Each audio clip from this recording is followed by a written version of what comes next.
Monsieur le Président de la Cour suprême, Monsieur le colonel commandant de la zone militaire numéro 1, Mesdames et Messieurs les attachés de défense, Messieurs les officiers, sous-officiers, militaires du rang, marins, aviateurs, personnel civil des armées, chers grands anciens, honorables invités, Mesdames, Messieurs,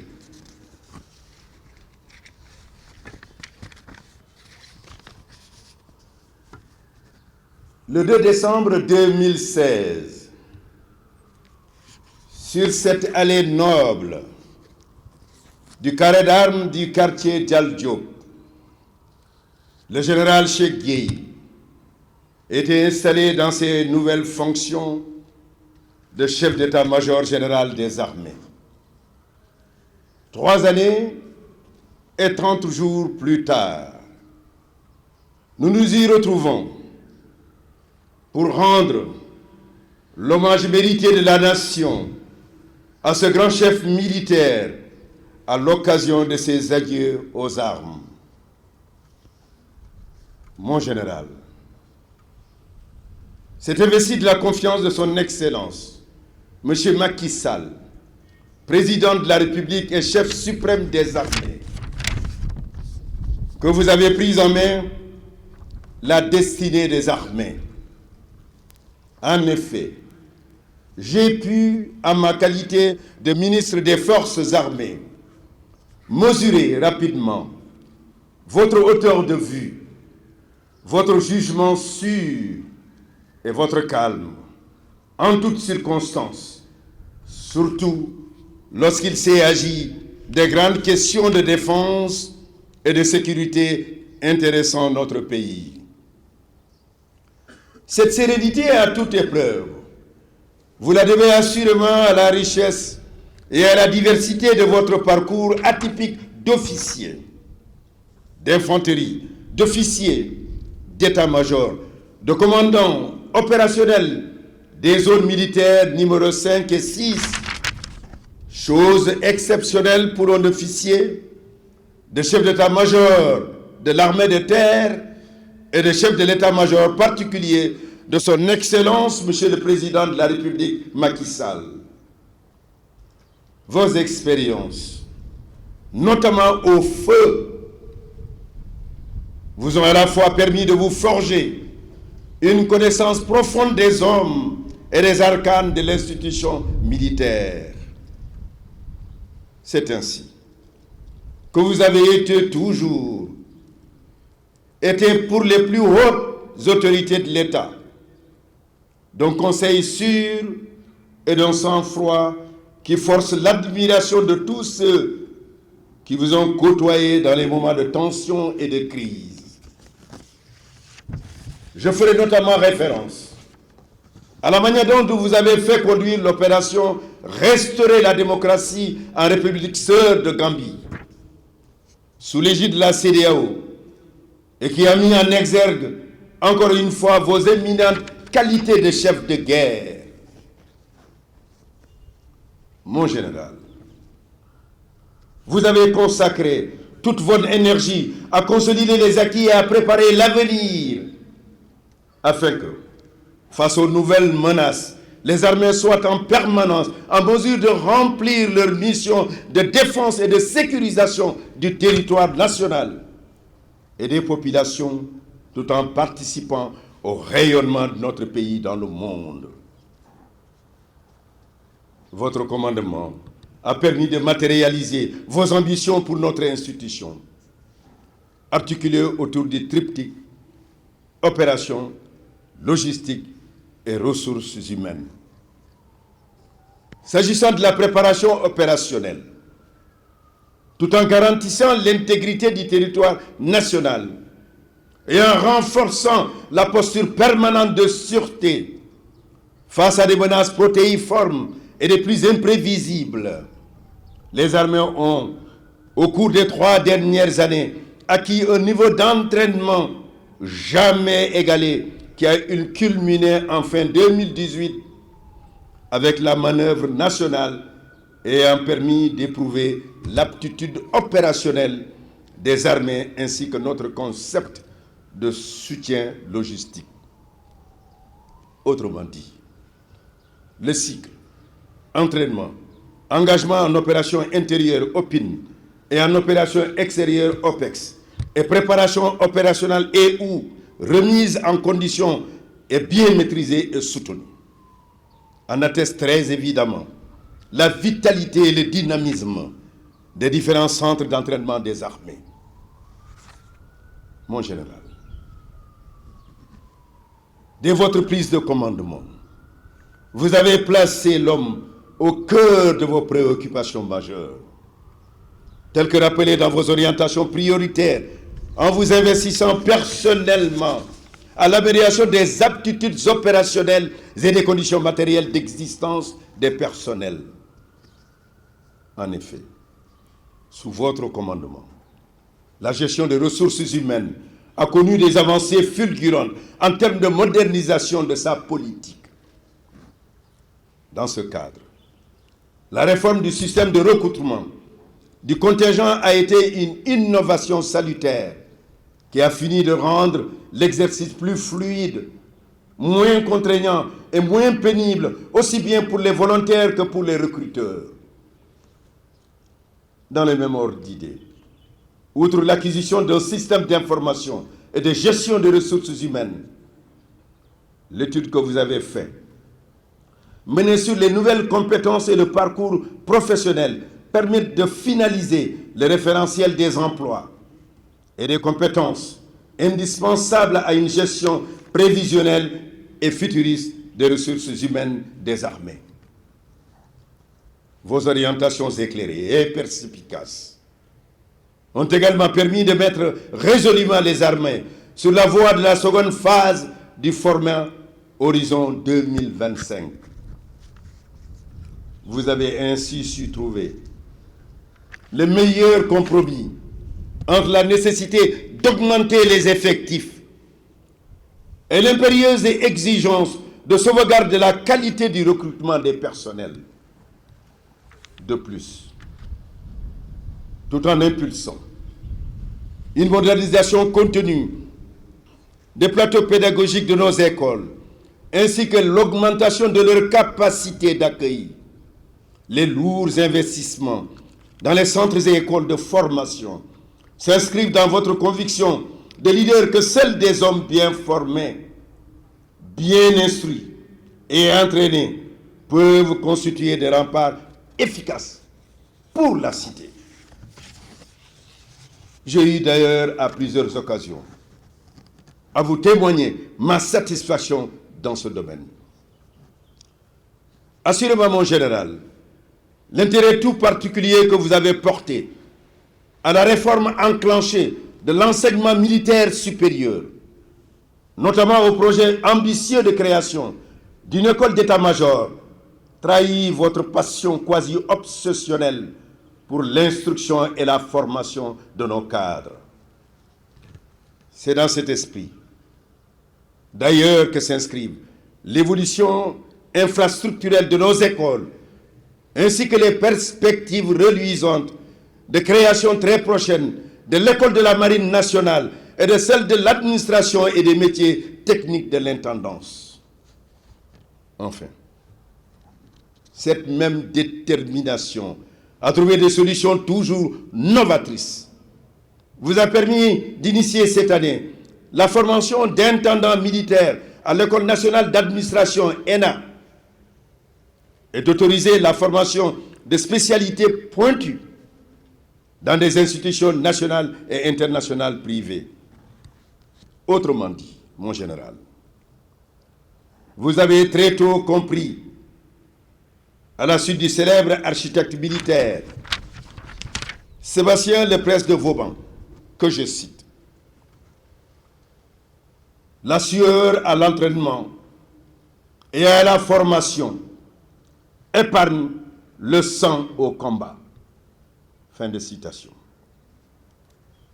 Mon général, restant dans ce même registre, de vos réalisations à la fois silencieuses et impressionnantes.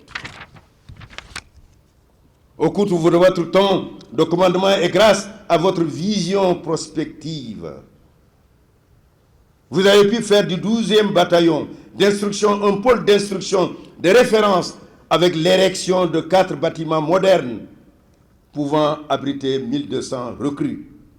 Un bâtiment pour le personnel féminin, un pour la compagnie dégradée, une boulangerie et une salle de gymnastique fonctionnelle et moderne, créant ainsi un environnement de travail et de vie agréable et attractif. Kaolack n'est pas en reste.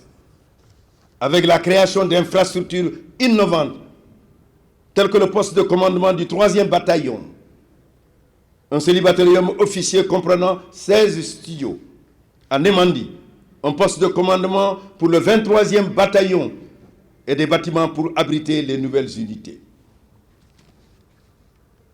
Les 5 centres d'entraînement tactique ont été entièrement rénovés et remis à niveau avec des plateaux techniques et pédagogiques modernes et opérationnels.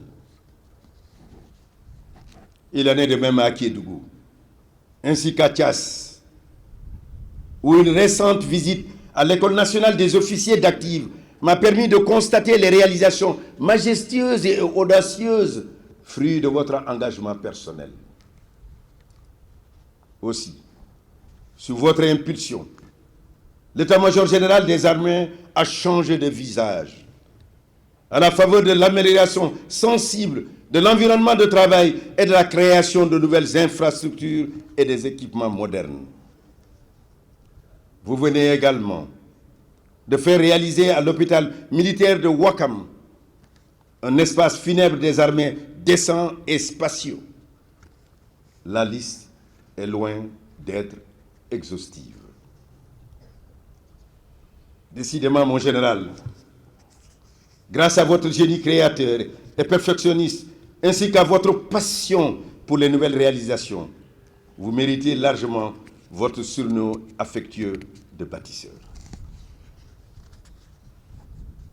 Au plan social, au-delà de la constance de votre attention compatissante et bienveillante au profit des couches sociales les plus vulnérables des armées, ainsi que de vos interventions philanthropiques et toujours souterraines et discrètes, la précarité ou la douleur ont su trouver auprès de vous réconfort et soulagement, comme cela a toujours été le cas pour les malades, les blessés et hospitalisés, habitués à vos visites périodiques dans les structures hospitalières d'accueil.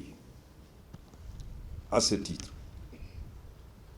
en votre qualité d'acteur social de premier plan, vous avez toujours orienté et coordonné avec une remarquable lucidité les interventions du Haut Comité des affaires sociales dont vous assumiez la présidence.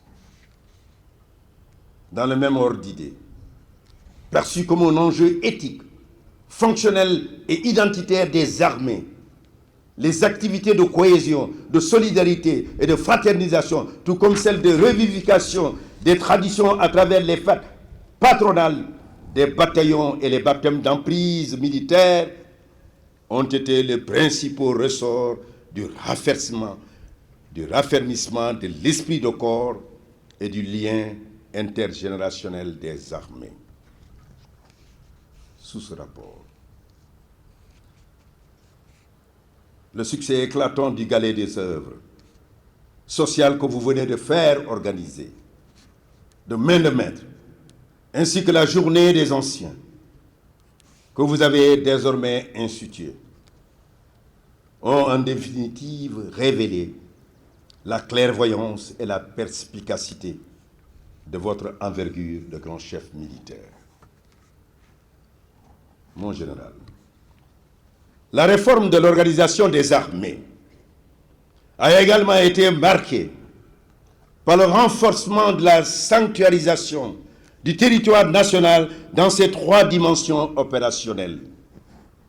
À ce titre, la création des 32e et 34e bataillons, respectivement à Matam et à Kédougou, ainsi que les nouvelles acquisitions des armées de terre, de mer et de l'air, ont sensiblement amélioré la puissance de feu, la mobilité et la protection des personnels, ainsi que la surveillance de notre espace maritime et aéroterrestre, conformément à la vision, aux orientations de son Excellence Macky Sall, président de la République et chef suprême des armées, qui a érigé la défense nationale au rang de ses priorités dans le continuum de la mise en œuvre des axes stratégiques du programme Sénégal émergent.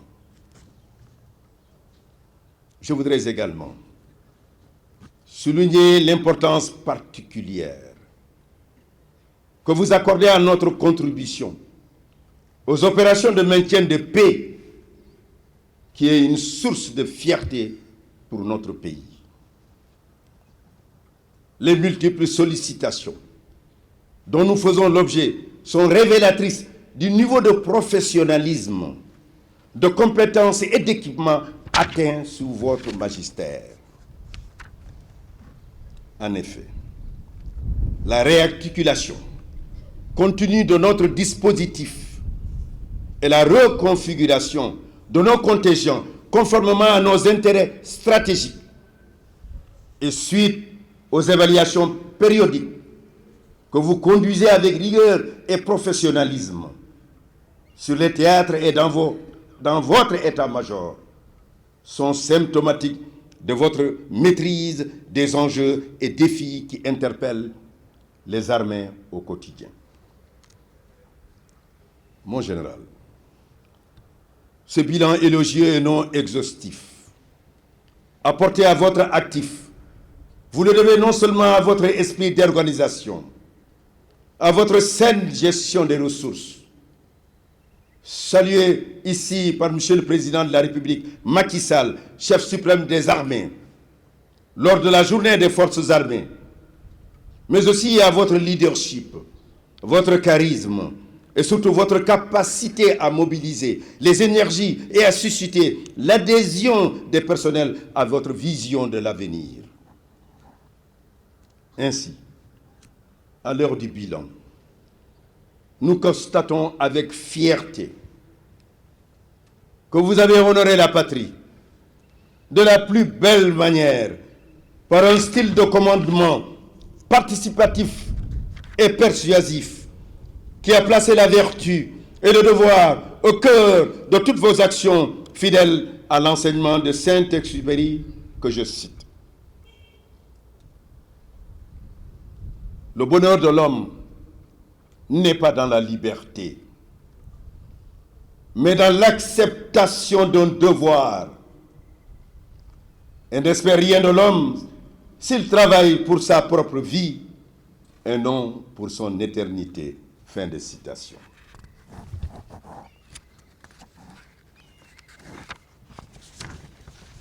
Mon général, mesdames, messieurs, honorables invités, le travail sisyphien accompli par le général d'armée Cheikh Gueye,